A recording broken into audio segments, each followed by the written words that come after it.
नमस्कार। आकाशवाणी जयपुर अजमेर से प्रस्तुत हैं प्रादेशिक समाचार।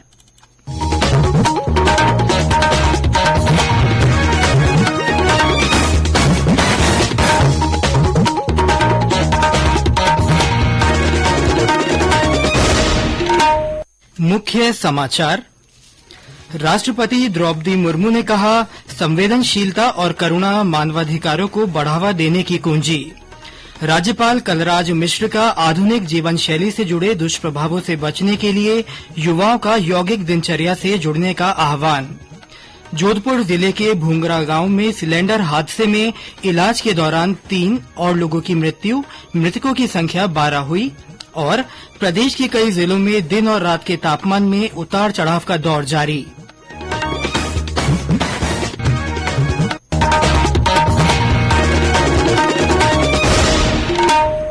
समाचारों के साथ मैं सिद्धार्थ जैन और अब समाचार विस्तार से। राष्ट्रपति द्रौपदी मुर्मू ने कहा है कि संवेदनशीलता और करुणा मानवाधिकारों को बढ़ावा देने की कुंजी है। आज नई दिल्ली में 74वें मानवाधिकार दिवस समारोह को संबोधित करते हुए राष्ट्रपति ने कहा कि ये स्वर्णिम नियम है कि दूसरों के साथ वैसा ही व्यवहार करें जैसा आप अपने लिए चाहते हैं। श्रीमती मुर्मू ने कहा कि राष्ट्रीय मानवाधिकार आयोग मानवाधिकारों के बारे में जागरूकता फैलाने के लिए हर संभव प्रयास कर रहा है। राष्ट्रपति ने कहा कि पूरी दुनिया के सामने जलवायु परिवर्तन की अनेक चुनौतियां हैं, जो मानवाधिकारों की अवधारणा को फिर से परिभाषित करने के लिए मजबूर कर रही हैं। उन्होंने कहा कि लोगों को प्रकृति का सम्मान करना चाहिए।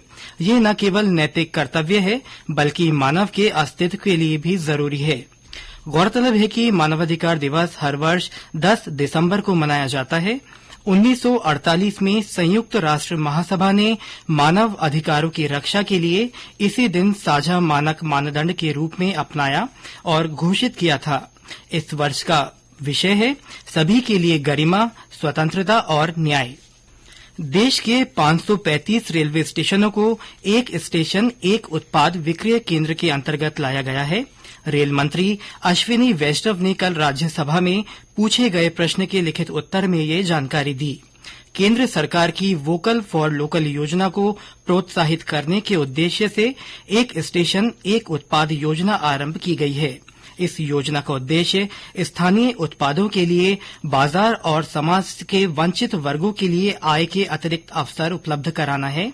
श्री वैष्णव ने कहा कि इस योजना के अंतर्गत रेलवे स्टेशनों पर एक स्टेशन एक उत्पाद विक्रय केंद्र उत्पादों के प्रदर्शन, बिक्री और स्वदेशी तथा स्थानीय उत्पादों का समुचित प्रदर्शन करने के लिए आवंटित किए जाते हैं। उत्तर पश्चिम रेलवे की ओर से अब तक 48 स्टेशनों को इस योजना से जोड़ा जा चुका है। उत्तर पश्चिम रेलवे के मुख्य जनसंपर्क अधिकारी कैप्टन शशि किरण ने बताया कि जोन के 350 स्टेशनों को इस योजना से जोड़ने का लक्ष्य रखा गया है। उत्तर पश्चिम रेलवे में चारों जो हमारे मंडल हैं, जयपुर, अजमेर, बीकानेर और जोधपुर, वहां पे स्टॉल ये खोले जा रहे हैं। इनमें जैसे मैं अगर बात करूं, जयपुर में हमने जो लोकल प्रोडक्ट है सांगनेरी प्रिंट और जयपुरी रजाई, दौसा स्टेशन पे ढोठा एक मिठाई होती है, वो बहुत ही फेमस है, वहां हमने किया। किशनगढ़ में जो मार्बल प्रोडक्ट है वो किया है। जोधपुर में हैंडीक्राफ्ट का काफी फेमस जो प्रोडक्ट होते हैं वो हमने वहां स्टॉल पे लगाई है। बीकानेर में हैंडीक्राफ्ट ऑर्गेनिक स्टोव की स्टॉल लगाई है। तो इस तरह के जो उस स्टेशन के आसपास का जो एरिया है और वहां की जो खासियत है किसी भी प्रोडक्ट की, चाहे वो खाने के प्रोडक्ट हो या कोई लोक कला से रिलेटेड हो, हैंडीक्राफ्ट से रिलेटेड हो, ये हम लगा रहे हैं। राज्यपाल कलराज मिश्र ने नई पीढ़ी को आधुनिक जीवन शैली से जुड़े दुष्प्रभावों से बचाने के लिए यौगिक दिनचर्या से जुड़ने का आह्वान किया है। राज्यपाल आज जयपुर के जदगुरु रामानंदाचार्य राजस्थान संस्कृत विश्वविद्यालय में आयोजित लोकार्पण और शिलान्यास समारोह को संबोधित कर रहे थे। उन्होंने वैदिक मंत्रोच्चार के बीच योग साधना भवन का लोकार्पण और संविधान पार्क तथा वैज्ञानिक आधार पर तैयार करवाई जा रही नवग्रह नक्षत्र वाटिका का शिलान्यास किया। राज्यपाल ने कहा कि भौतिकता के दौर में मानसिक शांति और संतोष के लिए योग बहुत उपयोगी है। यह तन और मन दोनों को स्वस्थ रखने के लिए सबसे उत्तम साधना है। सर्वे भवन्तु सुखिनः, सर्वे सन्तु निरामया, सर्वे भद्राणि पश्यन्तु मा कश्चित् दुर्भाग् भवेत् की अवधारणा से जुड़ी हमारी संस्कृति से जुड़े ये हमारे संस्कार ही हैं जो जीवन को अंतर और बाहर दोनों से आलोकित करने वाले हैं। योग साधना ऐसा ही भारतीय संस्कार है।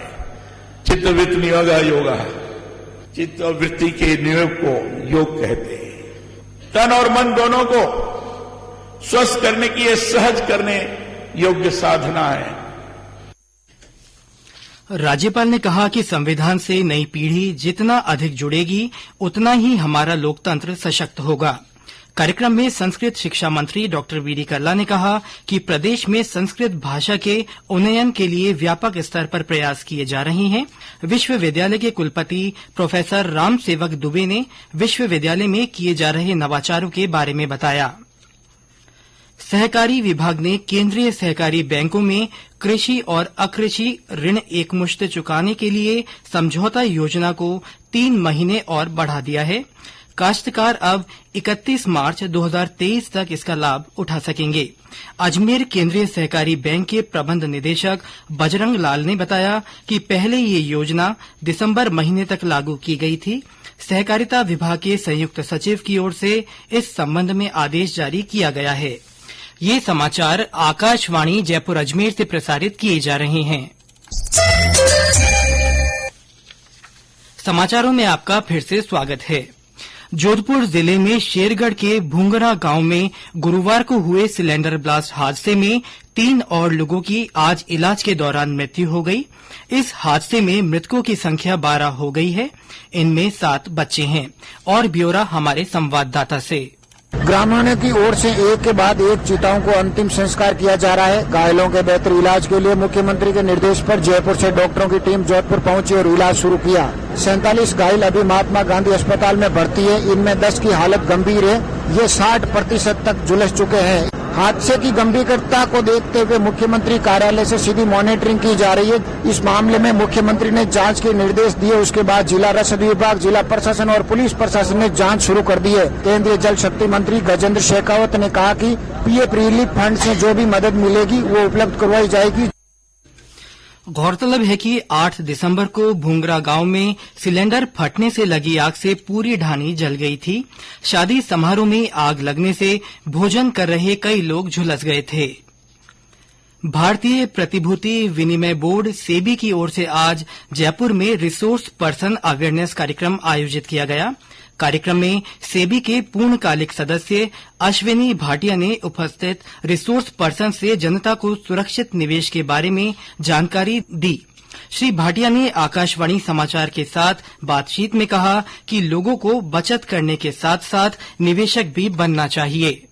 आप सेवर से इन्वेस्टर बनिए। इन्वेस्टर बने तो लॉन्ग टर्म के लिए बने। इन्वेस्टर बने तो टिप्स के ऊपर इन्वेस्ट न करें, अपनी रिसर्च करें, ट्रेडिंग कम करें और लॉन्ग टर्म सोचें। एफ&ओ में और एल्गो ट्रेडिंग में विश्वास न रखें। मैं सबको आग्रह करूंगा कि अपने अकाउंट्स को मॉनिटर करें, अपने डीमैट्स को हमेशा देखें, अपने मार्जिन्स को देखें और आपका पोर्टफोलियो है, आपका अपना पैसा है, उसको अच्छी तरह से 15 दिन में, 1 महीने में जरूर मॉनिटर करें।